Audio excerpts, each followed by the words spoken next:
Hi, I'm Andrea, a passionate DEI advocate and consultant on a mission. Join me in each episode as we celebrate diversity, ignite conversations, and craft workplaces and educational institutions where everyone thrives. This podcast is my commitment to making a meaningful impact on the world of diversity, equity, and inclusion. So, are you ready? Let's get diversifused.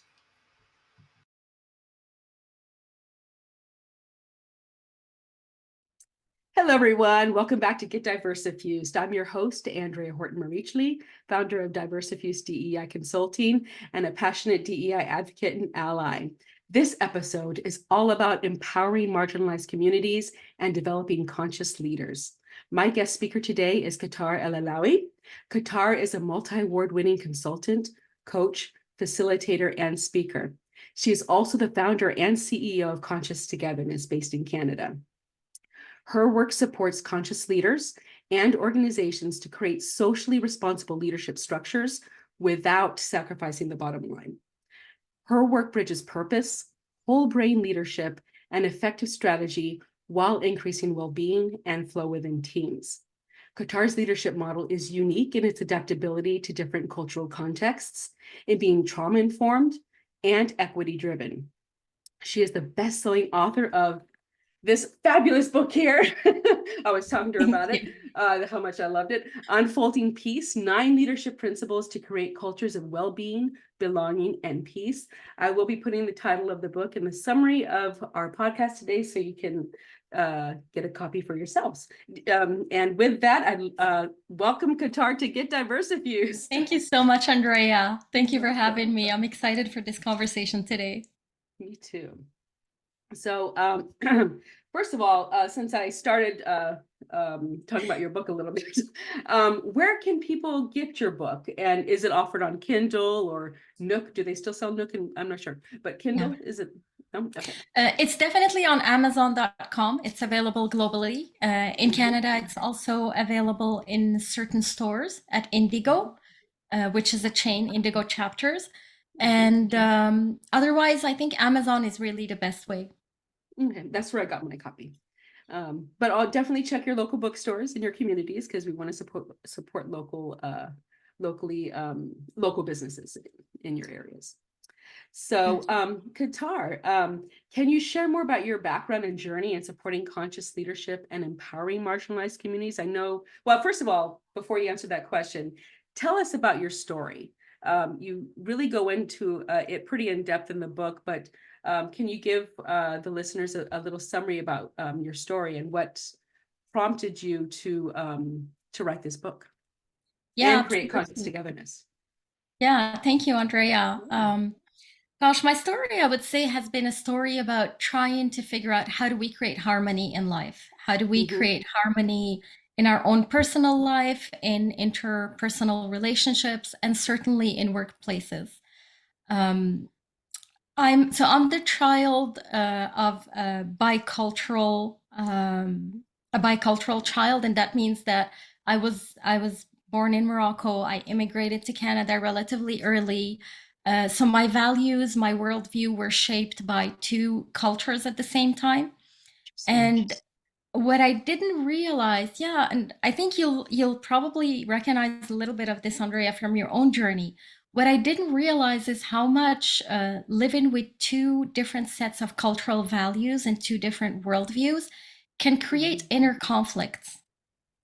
And so when I graduated from law school and started working, I kind of was caught back by my baggage, my cultural baggage, and how much it had shaped my identity as a woman.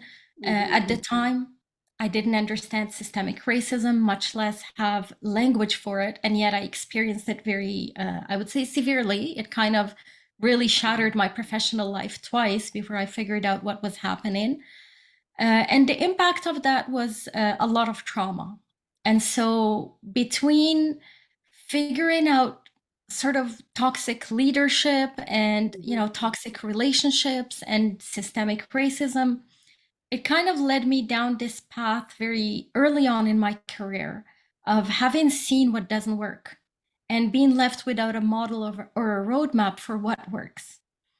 And so my life took me in this deep dive into what is it that actually works? And I realized it wasn't in law at the time. The models weren't yet there, Hmm. at least that I could find. Right? There's this big gap between equality and equity. And so, Yes. you Which know, that people often get confused between the two absolutely. terms. So, Yeah, absolutely. And it's unfortunate that we're still confused about that in this day and mhm. age. Yeah. But I mean, the difference is there. And so, having realized all of that, like looking at, okay, so the answers are not in law, now what? And Hmm. so I looked into alternative things like at first mediation and then coaching. Um, I also looked at cross-cultural training just by my own life journey, and also because I lived globally. And Hmm. so I came to work with teams and leaders in global settings and, really a wide variety of cultures and backgrounds and worldviews and working in projects where we had to find some form of harmony below all those differences. Um, Yeah. and so that's kind of been my life journey and what brought me to figure out that what unites us or what's common about us as humans is actually much bigger, I believe, than the divisions or the separations. I Hmm. think where we really make a big mistake is when we start to negate our differences. And I Yes. think that's where we cause a lot of trapped energy and trauma and, recreation of trauma rather than move into harmony together. Yeah, I agree. And it's also we assuming the worst. As humans, we tend to jump to conclusions and assume the worst instead of stepping back. And you mentioned this sort of in your book, like you step back and pause before you react and respond. Um, Absolutely. and and just as many humans, us as humans, we tend not to do that, especially when we're in the moment. Um, Mhm. and the differences is what makes us, at least to me, a beautiful race, where the human race is beautiful. And Yeah, I often in absolutely. my mind I like to compare, and you might kind of laugh at this or say what, compare the beauty of the human race and all its different colors and cultures and languages um, and just personalities and all, and to cooking. You know, Yeah, we've all had yeah, bland absolutely. food, flavorless food, right? What makes it Absolutely. more delicious and appealing and satisfying is spices, you know? So, Yeah, absolutely. I mean, I often use that analogy with my husband, especially when we're talking about colonization and decolonization. oh yeah. So is your husband a native Canadian or? Yes, he is. He's second generation Canadian of Oh, European descent. And so, as you might imagine, we've delved very, very deeply into the field of cross-cultural differences together, mm-hmm. navigating the landscape of both our backgrounds, creating harmony between the two, and, learning to respect and even acknowledge our differences. Yeah. It's the same with my husband and I, who's Turkish, and so as we were speaking a little bit before the podcast started, I told you that I lived and worked in Turkey, and Mhm. just experiencing that culture as an expat, which you have a lot of experience with as well, Mhm. with your husband being a diplomat. It's interesting because it I wouldn't say it humbles you as a person, but it opens up your mind to different experiences and different ways of doing things and thinking about things, and that it lets Mhm. you realize that there's no one way to get from A to B. There's Absolutely. many right ways. So Absolutely. I think yeah, that is the credit of cross-cultural experiences when we're open to mhm. them. Yeah, Uh, and I think it really confronts us. For myself, it was confronting at first to be put in front of these situations where people had completely different worldviews. And from my cultural lens, I had judgments about them. yeah, And so I've had to learn to kind of find harmony with that and to second guess myself and really inquire into why is it that I believe this? And does it truly make sense to me? And there are things that I still hold on to, and then there are things Mhm. that I've had to be flexible with and even change because they make Yeah, more sense in the long term. yeah. Yeah, I mean, to your question is, why do I believe this? I mean, as we all have our own beliefs and tendencies and implicit biases, and we're like, why do I believe this, or why do I feel this way? Like an automatic response. One, as we all know, we're the family has a lot to do with it, and the culture, but media and Hollywood or whatever uh, platform that you watch videos on has a lot to do with Mhm. it. Whatever gets ratings, they're going to do more of, whether it's right or wrong, and whether it's fact or fiction, I should say. Mhm. And so I mean, just thinking about what the United States with all the reality TV shows, which Mhm. what was it? The Apprentice was a reality TV show, and people thought it was real. You know, Yeah. it's Yeah, yeah. Go ahead. it's really interesting and almost unfortunate to see how much media shapes our own narratives of ourselves. Mhm. And the vast majority of us weren't represented in the media for a very long time. Yes. Now we see more representation, but even then, of course, what steeps in at first is what is closer to the main and dominant culture. Hmm. And then you sort of look at that globally, as you would have seen as well, Andrea, and then you see how much certain specific cultures are dominating the global narrative. Yeah. Hmm. Yeah, it's true, and it's as DEI is spreading globally, which I'm loving that it has a global lens now. The dominant culture, human reaction, it's like they're scared. It's fear as to that's causing all the backlash on DEI, and uh like in the United States, like our federal government here, Hmm. uh dismantling some DEI initiatives and efforts and Yeah. leaving it up to the states. It's Well, it's um it's all fear-based and yeah. power-based. And because as humans, there's a lot of humans that crave power, and sometimes Hmm. it's unconsciously. They Yeah. don't realize Yeah. it. Yeah, So absolutely. yeah. I completely agree with you. And I actually think I'm a very practical and pragmatic person. As much as I love human beings and as much as I love the idea of equity, I'm also very Hmm. practical about it. And so I personally think it's very short-sighted to Hmm. be against DEI because the Yeah. reality is that it has been proven that it also improves the bottom line. Yeah. And you and I know all creativity is on the other side of Hmm. psychological safety. And Yes. so I think beyond fear, I think there is something about entitlement, and there's also something about this desire to keep things the same, which is going Hmm. to backfire in the long term. Yeah. Because I think human nature is about growth, right? We Yeah, can't definitely. stay stagnant. Hmm. It's like I'm gonna compare it to like an organization. Oh, we've always done it this way. It's like, yeah, but you can implement this software and it'll change it and make it so much quicker. But we've always done it this way. It's sort of like the same mentality. It's Absolutely. worked before, even though it's not efficient or Mhm. and in this case with DEI inclusive. So Yeah, yeah, but absolutely. And yeah, go ahead. the truth is, I can understand that. Like when I was a younger version of myself, was very much risk averse and Hmm. really hated change. I mean, I love change, and yet there were parts of me that held so strongly to status quo. And Hmm. so I can understand it as an impulse. I guess where I struggle with it is when it becomes a sort of ingrained position because it doesn't make sense for it to be an Yeah, ingrained position. There yeah, is no there is no data to substantiate it as an ingrained position. yeah. You're right. I mean, all the data shows opposite. I mean, it's Absolutely. and I hate to say this, but part of me, it's almost like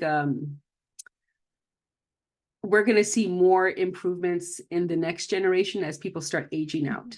And so when it comes to DEI and other um, positive efforts around the globe, global warming, and maybe not even global warming, because global warming we need to address, I mean, now, but we're not going to see It's urgent. the Yeah. positive effects until hopefully of all the efforts, so we don't stop our efforts until the next generation or beyond. Yeah.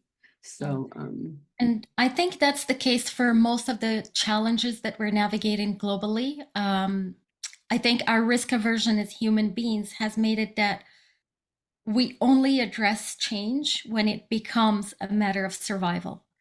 And yeah. we're now in a place where a lot of the social fabric is needing change because Yeah. it's becoming about survival, about Mhm. sustainability. And I think on some issues, we've even passed the alarm bell stage. And it's Yeah. really, it's Mhm. change is needed. It's needed 50 yesteryear. years, yeah, 50 And years ago. Yeah.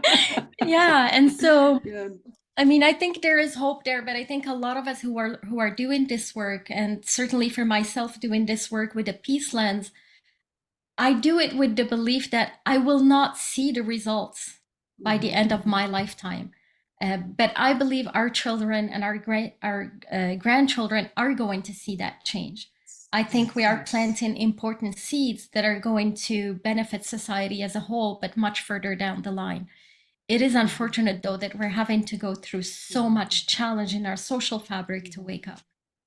I agree. I agree. And um, yeah, there's always going to be challenge people that will uh, fight against initiatives and policy changes and all. But for those in the work like you and I, it's what keeps us going is that we know that it's going to happen, and that it's going to benefit our future or the future, whether it be our uh, future generations of our family. I was going to say ancestors, that's the wrong way, but future generations of our family, or the future just the future at large.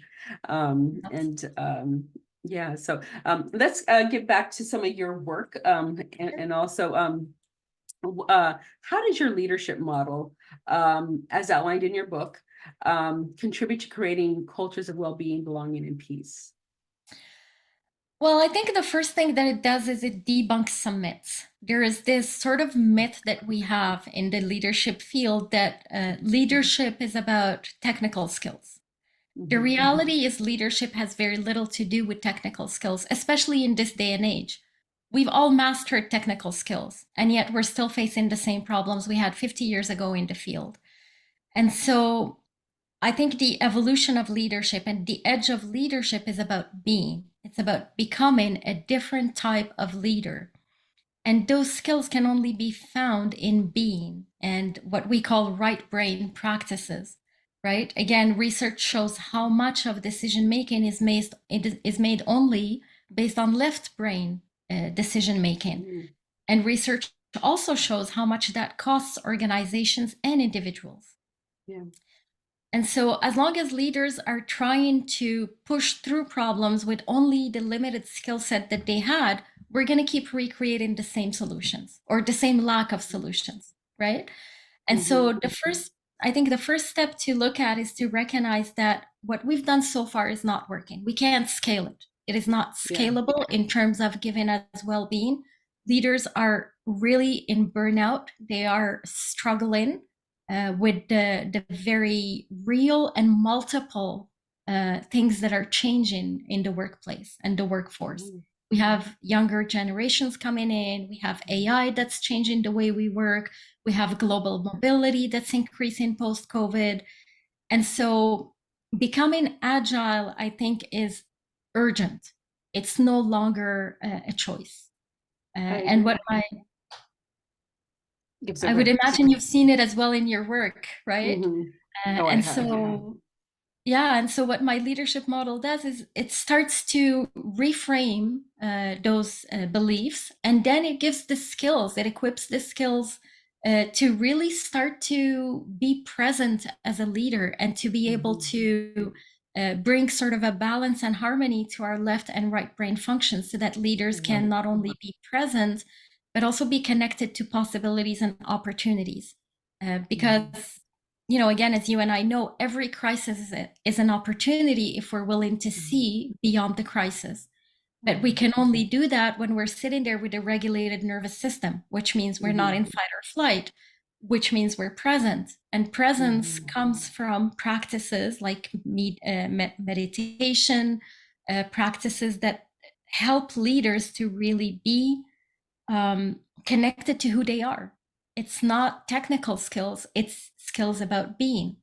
And Mhm. so while we work on that, we also work on how do we build trust? How do we build psychological safety? How do we Mhm. build self leadership? Really, that is the core of it. How do we lead? How do we self lead ourselves from a lens again of trauma informed work? Because there is so much trauma that is coming to the Mhm. surface. Again, we can no longer just push it under the rug and move on. Mhm. And it's just not, it doesn't work. It's not productive.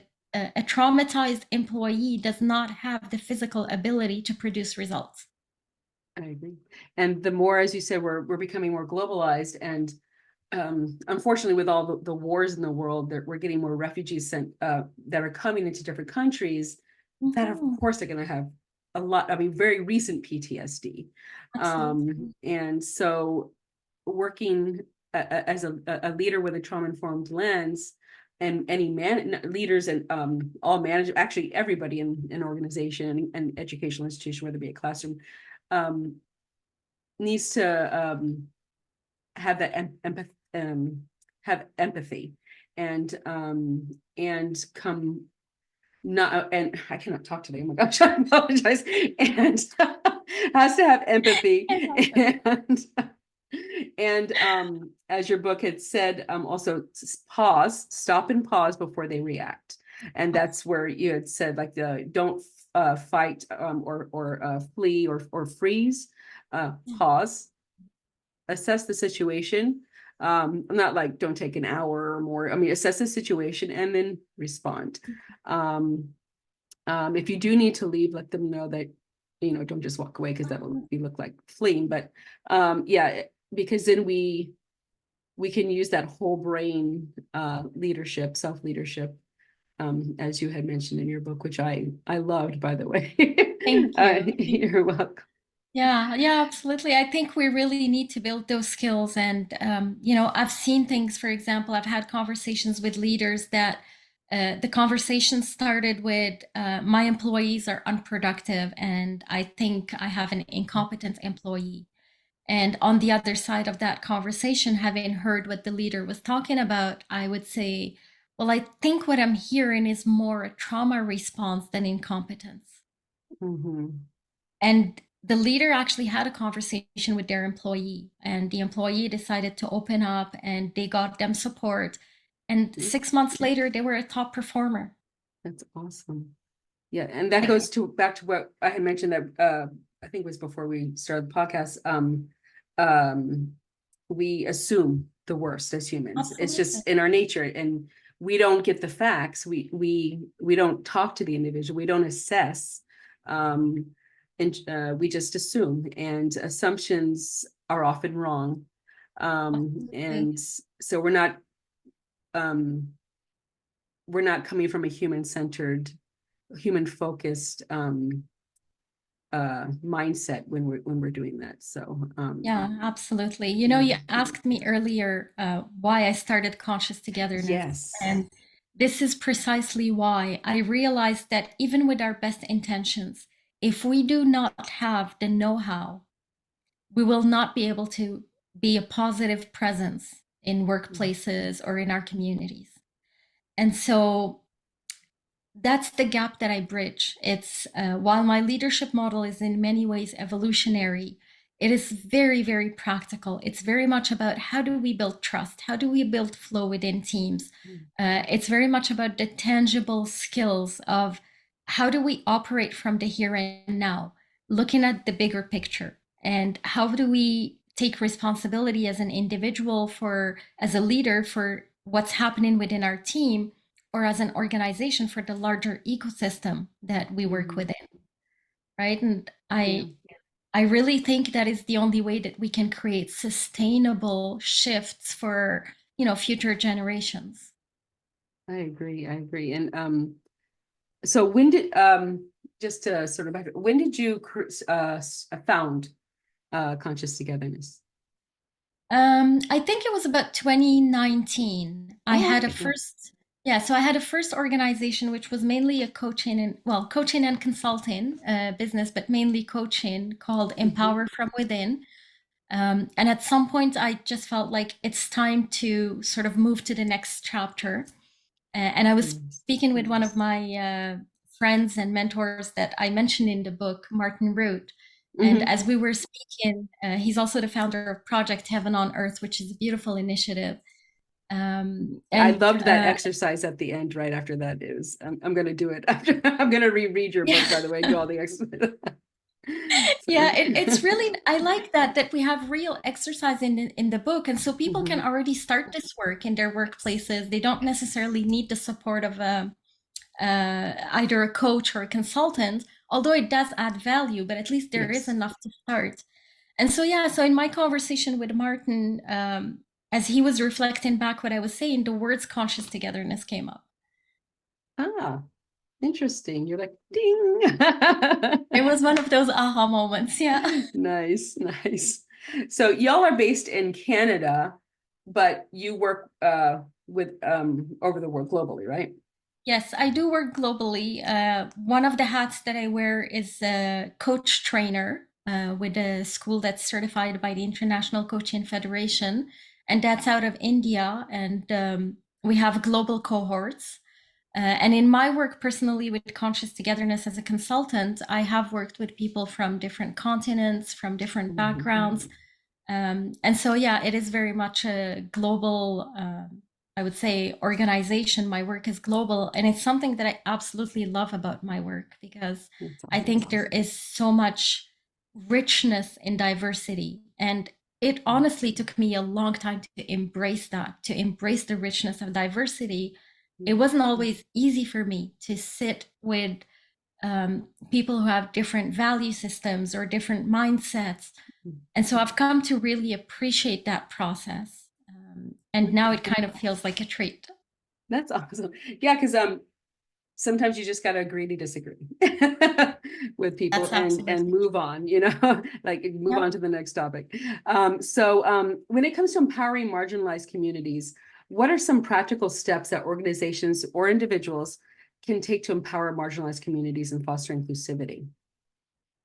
Well, I think the biggest step is to acknowledge systemic racism, to truly acknowledge systemic racism, because if an employee is working within an organization that suppresses that reality, Mm-hmm. then they're being re traumatized. And if they're working in an organization that acknowledges it but doesn't do the work that's needed to do it, they're still probably being re traumatized to a certain level. It may be a That's little bit true. lighter, but it's still re traumatization. Mm-hmm. And so I think the first step is to truly acknowledge, and the second step is to take responsibility for changing the landscape in the workplace. And again, just recognizing that this is both about the human and the outcomes, because I honestly don't think organizations are willing to do this work just for people. And that could just be the skeptical parts of me, it could be the very practical parts of me. But Mm-hmm. I always say, do DEI work, if not for people, for the bottom line, but do it with Yeah, heart and do it with integrity. I agree. And especially in capitalistic societies, there's going to be organizations that just want the profit margin, and diversity definitely improves the profit margin. So Absolutely.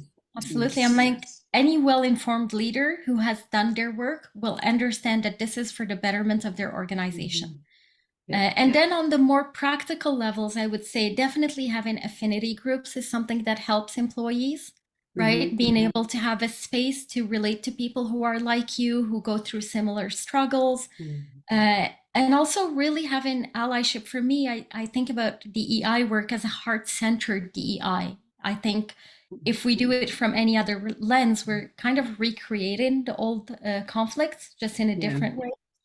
And so Mhm. I think building capacity for marginalized communities to um, take responsibility also for the difficult things that they've experienced, but have the space to work through them and find strategies.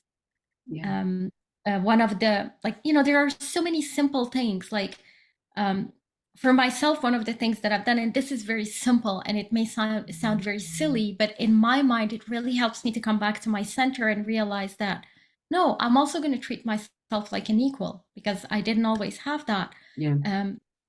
But a very simple thing has been to ask Canadians who have been here for more than a generation, when they ask me, where are you from?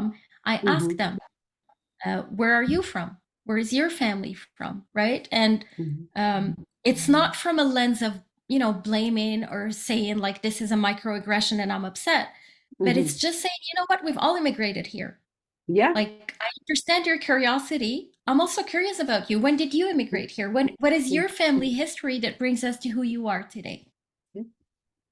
Yeah, I mean, that's a wonderful strategy. I don't think that's silly at all, because then that simple question could also open up their eyes, like, Absolutely. and so it's like, oh, yeah, my family hails from Germany or something like that, and Germany and Scotland or something. Yeah. So yeah, wonderful. And when it comes to the affinity groups, to me, it's very important um for organizations to let their teams know that, hey, you do not need to be a part of this group. I mean, like, you don't have to identify as that group to join the affinity group. So you can have like an Anglo white Saxon, male join the Black uh, affinity group, Black professionals affinity group, or the Latinx affinity group, Mhm. professionals affinity group, because that allows them to learn more Yeah, about those cultures and struggles and challenges that some their colleagues might be facing that they're unaware of, because yeah, they might be coming from a more privileged um, uh, background automatically because of their sex or their skin color or their religion. So absolutely.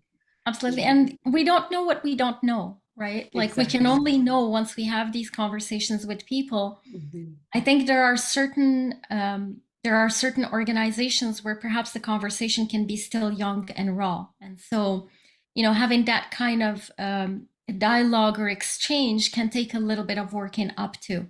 But definitely, there's a lot Mm-hmm. of value in having these Mm-hmm. conversations, I believe, in a very open way. Mm-hmm. When I'm working with groups, I always say, we inherited this, we didn't create it. Yeah. Like, we're in this mess together. And so Mm-hmm. we're not here to blame each other and shame each other. Yeah. But we are here to say, this is where we are today. This is the impact of what created us socially speaking and culturally speaking. Mm-hmm. Now, how do we equalize the playing field? How do we make sure that each one of us is valued? Mm-hmm. Because Yeah. it's not about exceptionalizing one group over the other. That's never going to work in the long term. But it Mm-hmm. is about, how do we equalize the playing field? And to some of the people who at times are not happy about that, I say, well, technically, if you believe in equality, you already believe we're there. All you're Yeah. going to be doing is listening to how, for some people, we're not yet there. But Oh, what that's a good harm is that's a it good going to story. do? You already Yeah. think we're there. So it's not going to Mm-hmm. change much. Yeah. Like, chime in. um yeah, that's a wonderful suggestion, actually. um uh but I was also thinking, like, people who join the affinity groups that don't identify as that group can also show the allyship um Absolutely. as well. So Absolutely.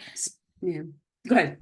Yeah, no, I think that's really important. And again, I think there is a time and a place for the affinity group being exclusive. I think that is Hmm. important in Of some course, ways. yes. And then there's a time and a place, obviously, for those open conversations and for people to join Hmm. affinity groups, for I sure. agree. So speaking about allyship and affinity groups, in your experience, what are some effective strategies for individuals to become allies to marginalized groups, with the exception of affinity groups, since we already talked about Yeah, well, I think there's nothing that beats trust and openness. And so, for people who are of privileged identities or dominant identities, as we that? call Hmm. them, who really want to be allies, I think it starts with building trust, with being open and honest with each other, with recognizing again, we don't know what we don't know, Mhm. being open to feedback. There are certain times where I have seen allies develop enough agility in this context that they're able to recognize that a microaggression just took place, and Yeah. they know you enough to know this is somewhere where I need to intervene, or this is somewhere where the person's got it. I don't need to do anything. And sometimes we mess it up. And so that's where trust is important, because then having conversations, and even for myself, I mean, I've worked on delicate issues at times, of course, in DEI. And there are times that I've had to call colleagues and say, I need to have a one-on-one conversation because there's something I'm in a trauma trigger right now, and I need a safe space to process it before I can move into the brave space that is the collective space. Yeah. Right. And I think Yeah. that builds that knowledge, that understanding. And with my husband, when we started these conversations, I mean, there are times that neither one of us understood why I was in a trauma response, right? Like I literally started from this isn't even a thing. And Oh, wow. so, oh yeah, I didn't even Yeah. know about systemic racism when I started my journey. And so it was an eye-opening thing on many levels, especially for someone who's trained in the legal field, and I believed in equality, and to recognize that yes, equality is a concept, but we're not yet there, Yeah. right? Socially speaking, The laws are not equal, or there's a gap. yeah, and they're not, what's the word? People are not treated equally under the same law. So, Exactly, exactly. Or even if we're treated equally, sometimes that still perpetuates the equity piece, right? that's The true. inequity Yes. piece, Hmm. right? Yep. And so it was a rude awakening, I will say, to be honest. Oh. But it is about building that ability for myself to hold myself in that, to process that, to work with that, and then Mhm. to build the strength to speak my truth. It's one of the things that I think we can empower ourselves with as those who identify as marginalized communities. It is Mhm. to build the muscle to speak our truth and believe in people's ability to receive it. I love that. I love that. And knowing that people are complex and they fall under more than one identity. Um, Absolutely. and so, yeah. Intersectionality is very Mhm. real. Yes. Yes. So let's move on to trauma-informed leadership. And I want to be a little conscious of time. I know we're getting Yeah. close. So could you elaborate on the concept of trauma-informed lead? Actually, I want to ask you about this. In the conscious togetherness leadership framework, what tools do you use to guide leaders in creating a more equitable, peaceful, and prosperous world? Well, I think the biggest thing that I use is experiential learning. And what that means is a lot of the learning happens on the other side of experience. And the reality is, we've all had difficult situations in our lives, right? I don't think there's Mhm. anyone that I've met that hasn't had a difficult situation.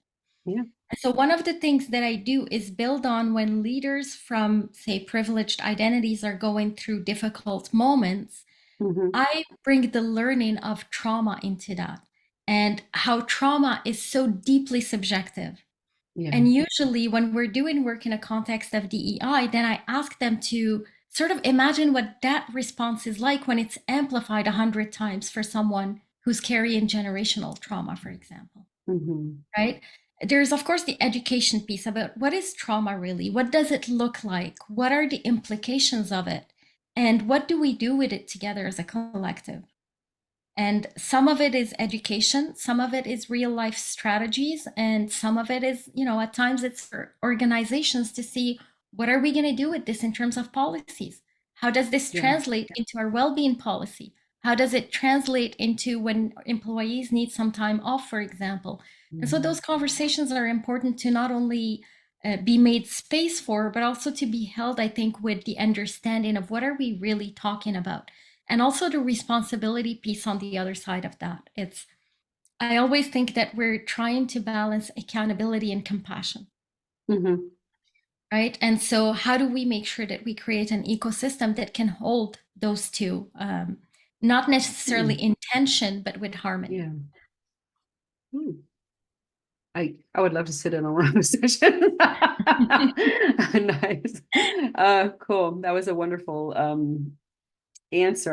I mean, yeah, I definitely need to delve into your conscious togetherness website a little more and look at your programs, because sounds like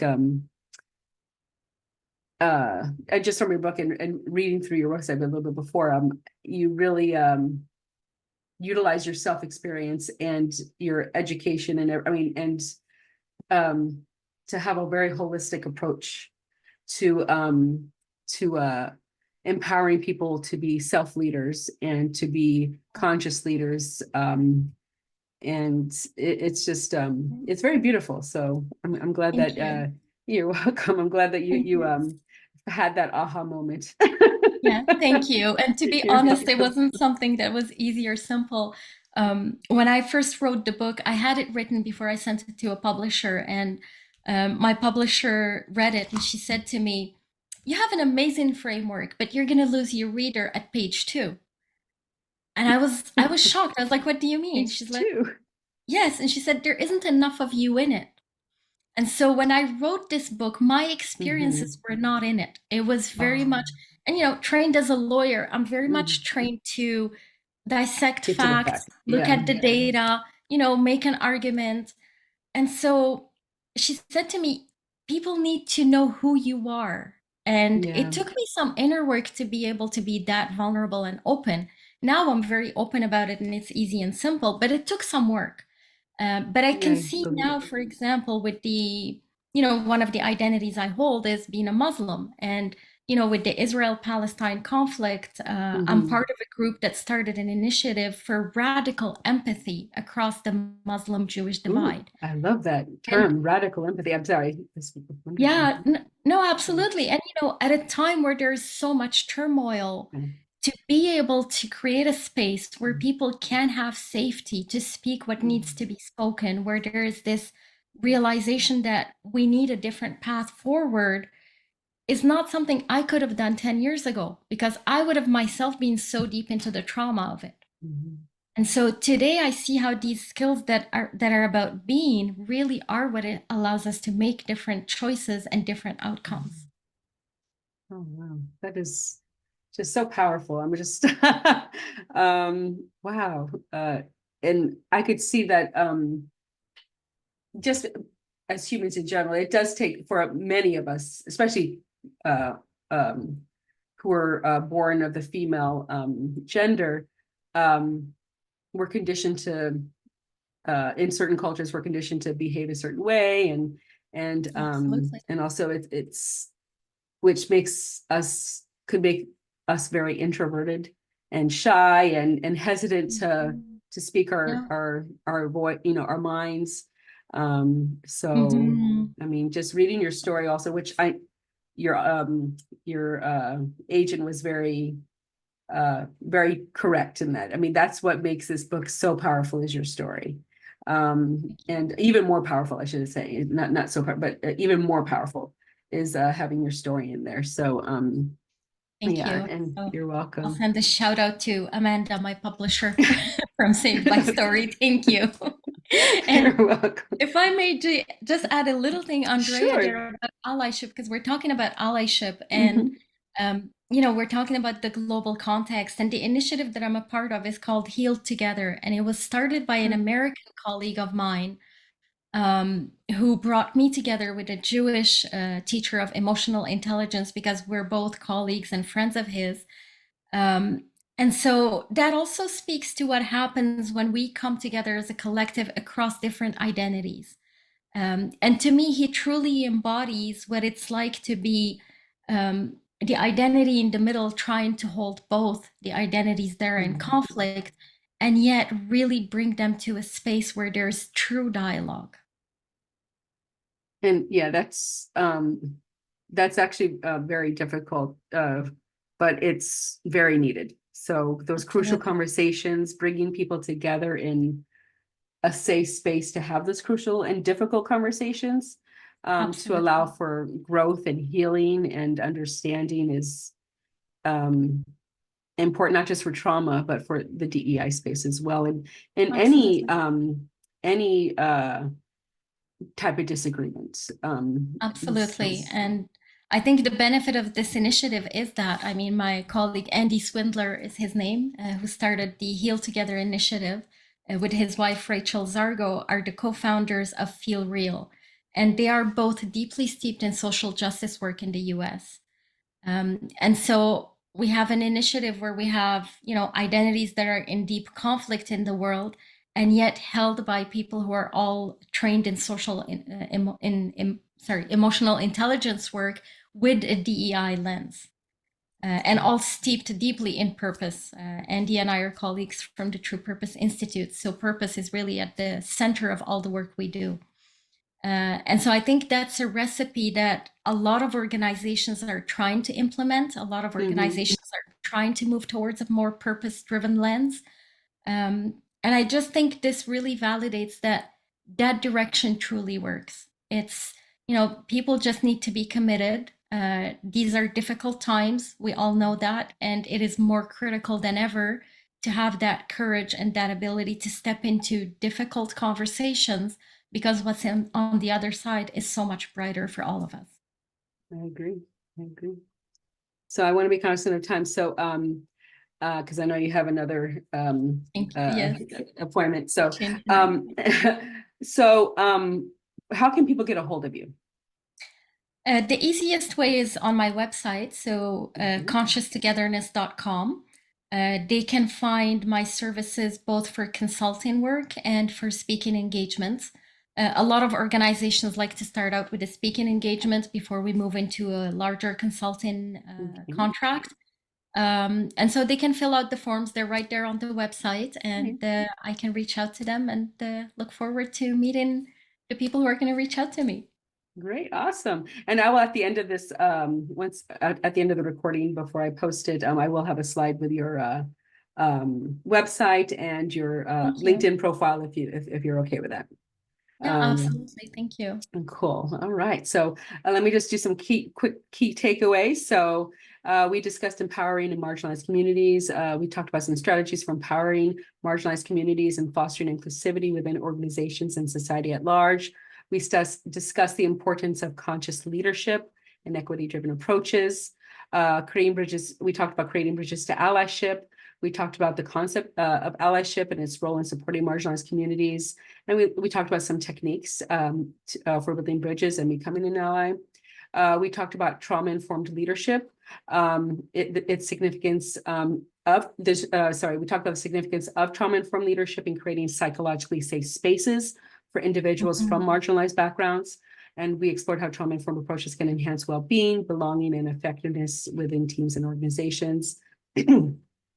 Cultural adaptability and equity. We discussed the importance of this in leadership and its impact on creating inclusive environments. And we talked about some equity-driven strategies. And we talked about purposeful leadership and well-being. We talked about the connection between purposeful leadership, well-being, and organizational success. And we talked about how aligning personal and organizational purpose can lead to increasing fulfillment, productivity, and flow within teams. And I will have some possible next steps for the listeners at the end of the podcast on the slide, but these will include topics of education and awareness, action and advocacy, community building, leadership development, and application and implementation. So thank you so much for coming on my podcast, Qatar. I wish we could talk longer. I was really enjoying this conversation. Me too. Thank you so much, Andrea. It's been a true pleasure talking to you. Likewise. Listeners, please stay tuned. This episode episode number 5 will be published March 7th at 7 p.m. on my podcast channel. Our next episode will be talking about equity, just equity at large. And that will be episode 6. So stay tuned for that. Qatar, again, thank you so much. I hope you have a lovely evening, and I hope you can come back anytime. You're always welcome. So just ping me whenever you're ready. I will do that. Thank you so much, Okay. Andrea. Thank All the best. you. Wish you lots of success with the Thank you. podcast. Thank you so much.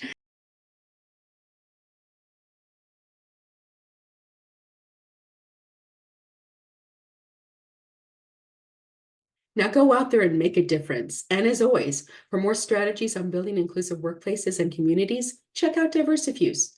We're here to guide you on your DEI journey. Make sure to visit our website at diversifused.com and follow us on social media for the latest happenings, blog posts, tips, and events.